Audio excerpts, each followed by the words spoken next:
নমস্কাৰ, মই সঞ্জীৱ গগৈ। মোৰ এটি স্বৰচিত কবিতা পাঠ কৰিবলৈ লৈছোঁ। কবিতাটিৰ শিৰোনাম হৈছে নগৰ।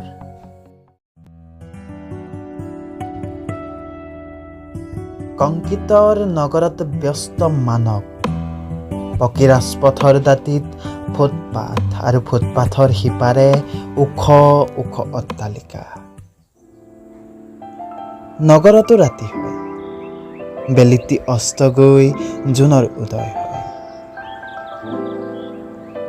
নগৰেও কথা কয়, ইতিবাচক নেতিবাচক সকলোবোৰ সামৰি নগৰ পৰিচালিত হয়।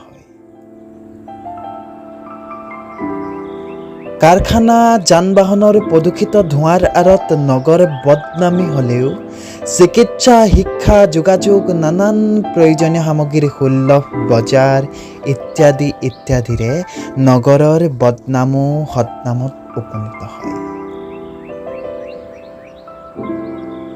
নগৰত ওখ ওখ অট্টালিকাৰ ভিতৰতো মানুহ থাকে, পথৰ দাঁতিৰ ফুটপাথতো মানুহ থাকে।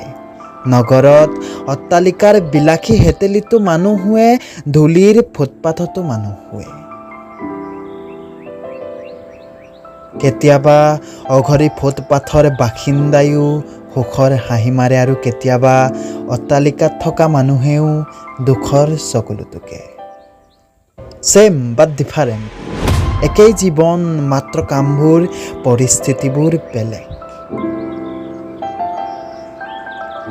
কংক্ৰিটৰ ব্যস্ত নগৰত মানুহবোৰ ব্যস্ত ৰাজপথ, তাতে পৰিশ্ৰমী, এলেহুৱা অজস্ৰ মানুহৰ সমাগম।